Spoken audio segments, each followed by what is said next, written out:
Hello and welcome to code input. So यार, हमने पिछले वीडियो में इंस्टॉलेशन देखा था VS कोड का, और साथ में मोबाइल में भी कैसे सी को कोड करना है वो भी हम लोगों ने देख रखा था। कल दो वीडियोज अपलोड हुई थी, एक कंप्यूटर के लिए, एक फ़ोन के लिए। ठीक है, तो आज हम लोग फिर से अपने सी प्रोग्राम को कंटिन्यू करते हुए, सी के कोर्स को कंटिन्यू करते हुए आज हम लोग काफ़ी सारे और चीज़ें देखेंगे। ठीक है, तो अभी ओपन करते हैं अपना विजुअल स्टूडियो कोड। है आपको पता ही होगा कैसे ओपन करते हैं। अब मैं क्या करता हूँ ना, मैं इधर ओपन फोल्डर पे जाकर, जैसे हमें पता होगा ओपन फोल्डर पे मैंने कल बता रखा है, ओपन फोल्डर पे जाकर मैं जाऊँगा कोड इनपुट। और कहाँ गया अपना कोड इनपुट? कोड नाम से एक फ़ोल्डर मैंने बना रखा था जहाँ पर हम लोग सारे कोड इनपुट से रिलेटेड कोडिंग करते हैं। ये रहा कोड इनपुट कोड, और है हमारा सी वाला फ़ोल्डर। ठीक है, मैं इसको सिलेक्ट कर दूँगा। तो हमने कुछ कर रखा था, first dot C, hello world dot C वगैरह वगैरह कर रखा था, और हमने देखा था बेसिक स्ट्रक्चर क्या होता है सी प्रोग्रामिंग लैंग्वेज का। ठीक है, अब हम देखते हैं, ज़रा इसको वापस से रिवाइज कर लेते हैं। Hash include S T D I O dot H का मतलब हम इनपुट और आउटपुट दे सकते हैं कंसोल में। मतलब इधर मैं अगर इसको रन करूं तो ये printf फंक्शन जो क्या करेगा ना, इनपुट दे देगा। इंट मेन क्या होता है? इंट मेन फंक्शन होता है जहाँ से प्रोग्राम, जिसके अंदर जितना कोड लिखा होगा वही सिर्फ एग्जीक्यूट होगा, ऊपर वाला कोड एग्जीक्यूट नहीं होगा। ठीक है, मेन यहाँ से, मेन के अंदर से शुरू होगा और मेन के अंदर ही हमारा ख़त्म हो जाएगा। मतलब जो भी प्रोग्राम का लॉजिक वगैरह लिखना है सारे के सारे मेन के अंदर लिखना है फिलहाल के लिए। फिर हम बताएंगे कि अलग फंक्शन को कैसे क्या करना है। अब प्रिंट एफ क्या है? प्रिंट एफ एक लाइब्रेरी फंक्शन होता है। लाइब्रेरी फंक्शन क्या होता है, ये इंपॉर्टेंट है, इधर जरा सुनो। लाइब्रेरी फंक्शन का मतलब कुछ ऐसे प्री डिफाइंड चीज़ें जो कि ऑलरेडी सी में प्रेजेंट होती हैं, जो कि कुछ सर्टेन काम करती होंगी। ठीक है, जैसे कि प्रिंट एफ का काम क्या है? आउटपुट देना। कहाँ पर? कंसोल में। मतलब कंसोल मतलब ये टर्मिनल पे आउटपुट देना, ये होता है प्रिंट एफ का काम। ठीक है, समझ में आया प्रिंट एफ का काम क्या? वैसे ही बहुत सारे अलग अलग लाइब्रेरी फंक्शन प्रेजेंट होते हैं सी के अंदर। और रिटर्न जीरो मतलब, रिटर्न जीरो का मतलब ये है कि इधर हमारा प्रोग्राम एग्जिट कर गया, ये हमारा फंक्शन एग्जिट कर गया। फंक्शन एग्जिट कर गया मतलब प्रोग्राम भी एग्जिट कर गया, क्योंकि मेन फंक्शन एग्जिट मतलब प्रोग्राम भी एग्जिट। ठीक है, और इंट मेन के बदले हम वॉइड मेन लिख सकते हैं। अगर हम लोग इधर वॉइड मेन लिखते हैं तो हम इधर रिटर्न जीरो लगाने की कोई ज़रूरत नहीं, बट रेकमेंडेड ये है कि आप इंट मेन लगाएं। ठीक है, तो ये आपका हमारा बेसिक, जो आपका हमारा नहीं, सी का बेसिक स्ट्रक्चर हमने वापस से रिवाइज कर लिया। ठीक है, अब इसको थोड़ा सा बंद कर दें ताकि बड़ा से दिख सके हमको। अब क्या करते हैं ना, अब हम इसमें थोड़ी बहुत और बेसिक चीज़ें करते हैं। जैसे कि हम क्या करेंगे ना, हम 2 नंबर का, हमने देख रखा था इंटीजर टाइप वेरिएबल्स होते हैं, फ्लोट टाइप वेरिएबल्स होते हैं, कैरेक्टर टाइप वेरिएबल्स होते हैं। ऐसे ही हम लोग क्या करेंगे, एक इंटीजर टाइप वेरिएबल और एक फ्लोट टाइप वेरिएबल का एडिशन करेंगे, सम करेंगे। ठीक है, तो मैं क्या करता हूँ ना, एक इंट ए बना लेता हूँ। ठीक है, इंट ए। इंट क्या है? इंट एक इंटीजर टाइप बता रहा है कि हमारा वेरिएबल जो है वो इंटीजर टाइप वैल्यू स्टोर करेगा। ए क्या है? वेरिएबल का नाम है, और मैं इसके अंदर दूंगा सपोज 40। ठीक है, और अपना सेमी कॉलन लगा दूंगा। ठीक है, अब एक फ्लोट टाइप बनाते हैं। फ्लोट, फ्लोट सपोज बी बनाते हैं। Float B equals to 7.6। ठीक है, फ्लोट हमें पता है, फ्लोट मतलब पॉइंट वाला वैल्यू आएगा। ठीक है, हो गया। अब क्या करते हैं ना, अब हम लोग इसका सम निकालेंगे। सम निकालने के लिए क्या करेंगे, हम प्रिंट करेंगे प्रिंट एफ। ठीक है, प्रिंट एफ, और इधर हम क्या करेंगे, एक फॉर्मेट स्पेसिफायर देंगे, परसेंटाइल डी। याद रखो क्या कर रहा हूँ, देखो इधर हो। एक फॉर्मेट स्पेसिफायर दिया जो कि है परसेंटाइल डी। मैंने कॉमा लगाया, फॉर्मेट स्पेसिफायर देने के बाद मैंने कॉमा लगाया। ठीक है, अब मैं क्या करूँगा, मैं लिखूँगा ए प्लस बी। ठीक है, और मैं इधर सेमीकोलन लगा दूँगा। अब रिटर्न जीरो लगाओ या ना लगाओ, तुम्हारी मर्जी, तुम्हारी इच्छा, लगाना है तो लगाओ वरना ना लगाना है तो मत लगाओ, कोई बात नहीं, उसमें प्रोग्राम चलेगा। ठीक है, अब मैं क्या करता हूँ ना, मैं इस वाले फर्स्ट डॉट सी नहीं, मैं इसको पहले कंट्रोल ए करके, कंट्रोल ए कंट्रोल सी कर लेता हूँ, और फिर इसको जी जी जी जी मार के एक नया फाइल बनाएंगे ना, ऐसे थोड़ी कर देंगे। नया फाइल बनाएंगे इधर, सम डॉट सी नाम से एक बनाएंगे, और इसको इधर पेस्ट कर देंगे। ठीक है, तो ये अपना सम डॉट सी में हो गया। अब मैं इसको क्या करूँगा, इस पर्टिकुलर चीज़ को रन करूँगा। ये मैंने रन किया और ये हमारा कुछ आ रहा है ऐसा वैल्यू। अब क्यों आ रहा है ऐसा वैल्यू मैं ज़रा बताता हूँ, एक मिनट। सबसे पहले मैं क्या करता हूँ ना, इसको फ्लोट नहीं, इसको मैं इसको भी इंट कर देता हूँ, ठीक है। और 7.6 के बदले मैं सिर्फ 7 लिखता हूँ। अब देखो, अब ऐसा नहीं आएगा, बता रहा हूँ क्यों ऐसा आएगा, मैं बताऊँगा। तो 40 + 7 47, ठीक है। तो प्रिंटफ में मैंने जब परसेंटाइल डी लिखा, इसका मतलब ये है कि जो ए प्लस बी है, परसेंटाइल डी का मतलब इंटीजर है, ठीक है। मतलब बता रहा है कि ए परसेंटाइल डी जहाँ पर हमने लिख रखा है उधर रिप्लेस हो जाएगा ए प्लस बी का वैल्यू। मैं वापस से एक और एग्जांपल लेके बताता हूँ, समझ में आएगा। दी सम इज, ठीक है, दी सम इज क्या होगा, मैं इसको वापस से रन करूंगा। This some is 47। अब this some is percentile D लिखा था, परसेंटाइल डी क्यों नहीं आया, दिस सम इज 47 क्यों आया।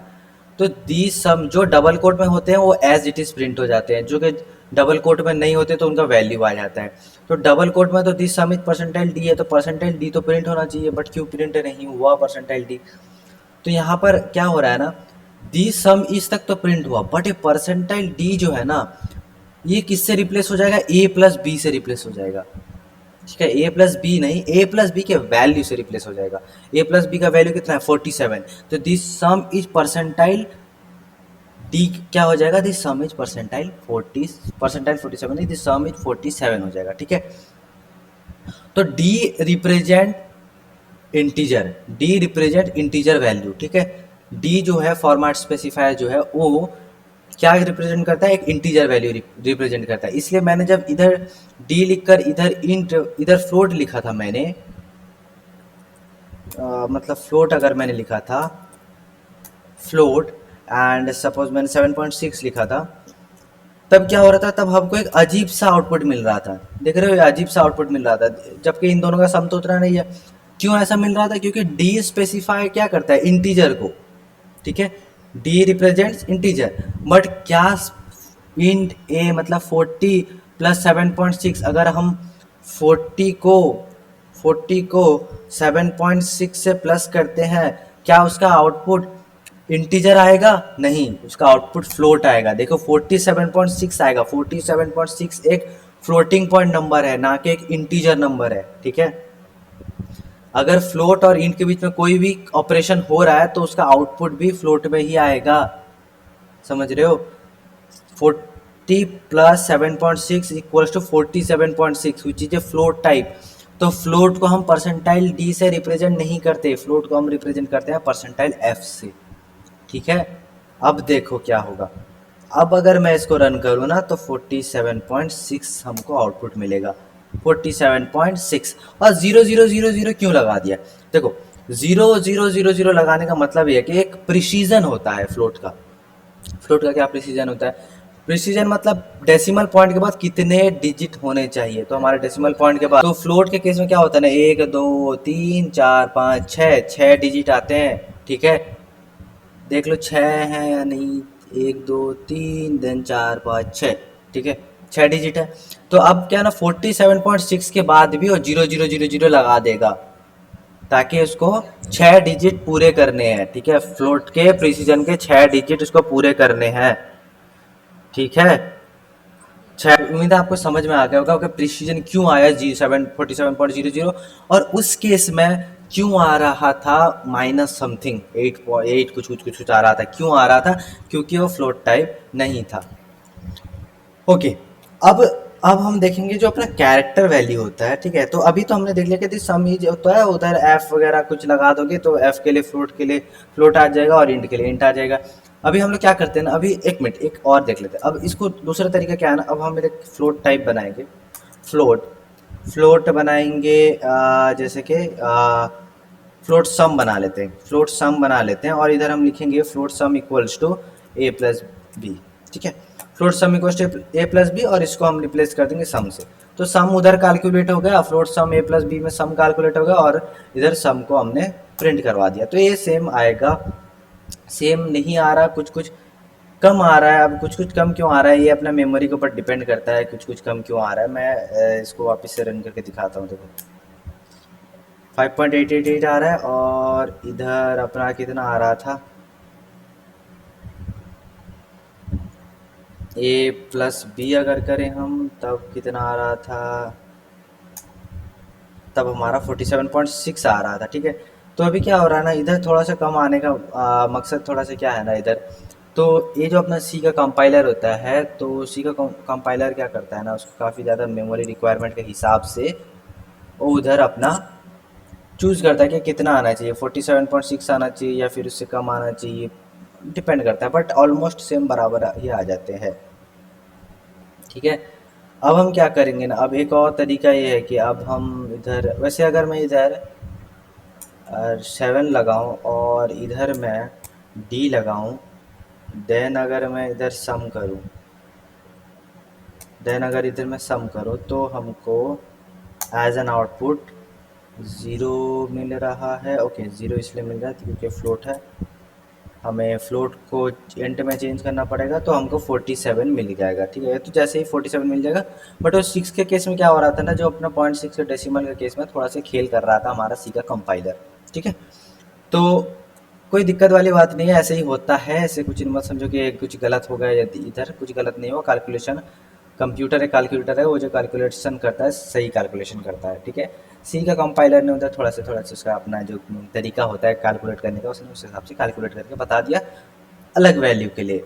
ठीक है, तो हम इधर वापस से क्या करते हैं, फ्लोट लिख देते हैं और इधर भी फ्लोट सम कर देते हैं और इसको 7.0 वगैरह कर देते हैं।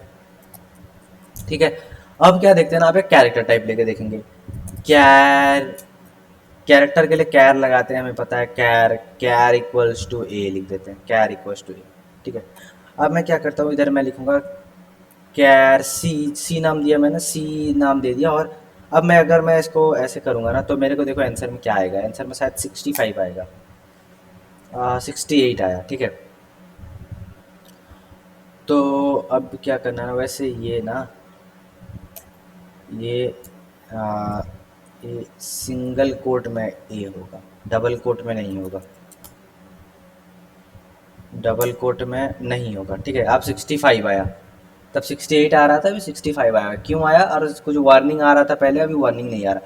देखो, जो अपना कैरेक्टर लिखते हैं हम कैर तो लिखेंगे और सी लिखेंगे, के नाम जैसे देते हैं नॉर्मली, बट जो सिंबल होगा वो सिंगल कोट के अंदर जो भी लिखना है लिखोगे। जैसे अगर वन भी एक कैरेक्टर है या फिर एम्परसेंड भी एक कैरेक्टर है, सारे के सारे कैरेक्टर हैं, और इधर 65 आ रहा है। 65 क्यों आ रहा है ये मैं बताऊंगा, बट अभी उसमें ध्यान देने की कोई ज़रूरत नहीं। लेकिन ए नहीं आया, ए क्यों नहीं आया, तो इधर देखो मैंने परसेंटाइल डी लगा रखा है, और हमें पता है परसेंटाइल डी नहीं लगाना करेक्ट, क्योंकि परसेंटाइल डी इंटीजर को बिलोंग करता है, परसेंटाइल एफ फ्लोट को बिलोंग करता है, परसेंटाइल सी कैरेक्टर को बिलोंग करता है। देखो दी सम इज ए आ गया। ठीक है, परसेंटाइल सी किसको बिलोंग करता है, कैरेक्टर को बिलोंग करता है। तो याद रखो, अगर आपको कोई कैरेक्टर रिलेटेड काम करना है तो परसेंटाइल सी लगाओगे, फ्लोट लगाओगे अगर आपको कोई, परसेंटाइल एफ लगाओगे अगर आपको कोई फ्लोट प्रिंट करवाना है, और परसेंटाइल डी लगाओगे अगर आपको कोई इंटीजर प्रिंट करवाना है। उम्मीद है आपको ये चीज़ समझ में आ गई होगी। ठीक है, सो अब ए का 65 क्यों आया इसको जरा मैं बता देता हूँ, क्योंकि आपके इसमें कंफ्यूजन नहीं रहना चाहिए, ए का 65 क्यों आया। देखो, एक के जो होता है ना, एक सब जितने भी कैरेक्टर होते हैं, जितने भी आपके कीबोर्ड में जितने भी कैरेक्टर हैं, सारे के सारे के एक आस्की वैल्यू होता है। आस्की का फुल फॉर्म होता है American standard code for information interchange. ठीक है, तो उसके वैल्यूज़ होते हैं। तो हमारा ए का भी, वैसे इसमें जाने की ज़रूरत नहीं क्यों होता है, क्या कैसे होते हैं। ये आपका कंप्यूटर फंडामेंटल वगैरह जो होते हैं ना, टॉपिक्स वगैरह उसमें आते हैं, जैसे कि इसको कीबोर्ड में क्यों इसका कंप्यूटर को अंडरस्टैंडिंग हो जाएगा, इससे बाइनरी में कन्वर्ट है, वो छोड़ो, वो सब जाने दो उस सारी चीज़ों को। ठीक है, अभी बस प्रोग्राम पॉइंट ऑफ व्यू से 65 क्यों आया मैं बता देता हूँ। जो अपना ए होता है, ए बी सी डी करके ऐसे जेड तक, 1 से लेके 0 तक, और फिर जो अपना जितने सिंबल्स हैं, ठीक है, स्पेशल कैरेक्टर्स वगैरह, वो सारे के सारे का आस्की वैल्यू होते हैं। जो हमारा कैपिटल ए होता है, कैपिटल ए जो होता है उसका वैल्यू होता है 65, कैपिटल बी का होता है 66, ऐसे करके हो जाएगा जेड तक। ठीक है, capital A, capital B, capital C, capital करके मतलब C D E F G H I J K करके पूरे जेड तक जाएगा।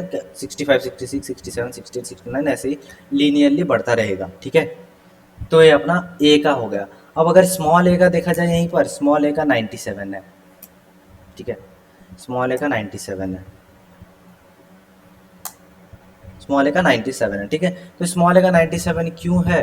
क्योंकि स्मॉल ए का 97 इसलिए है क्योंकि स्मॉल ए का वैल्यू 97 है। ठीक है, 97। अब स्मॉल बी का 98, स्मॉल सी का 99, ऐसे करके चलेगा स्मॉल जेड तक। ठीक है, अब यहाँ पर वैल्यू क्यों आ रहा है 97, 65? क्योंकि हमने परसेंटाइल डी लगा रखा है, और परसेंटाइल डी क्या करता है ना, इंटीजर को प्रिंट करता है। अब सी का जो अपना है ना सी, तो ये सी तो कैरेक्टर वैल्यू है, उसका तो इंटीजर नहीं हो सकता उसको, तो क्या करता है ना, सी का आस्की वैल्यू प्रिंट कर देता है। अगर सी में ए है तो ए का आस्की वैल्यू प्रिंट कर दिया उसने 97, क्योंकि 97 इज एन इंटीजर वैल्यू। ठीक है, उम्मीद है आपको ये चीज़ समझ में आ गई होगी। और या रखते हैं फिर अभी के लिए फ़िलहाल इतना ही, फिर कल देखेंगे इनपुट कैसे लेते हैं, और भी काफ़ी ज़्यादा मज़ेदार चीज़ें आने वाली हैं इसी में। तो फिर मिलते हैं नेक्स्ट वीडियो में। Bye bye.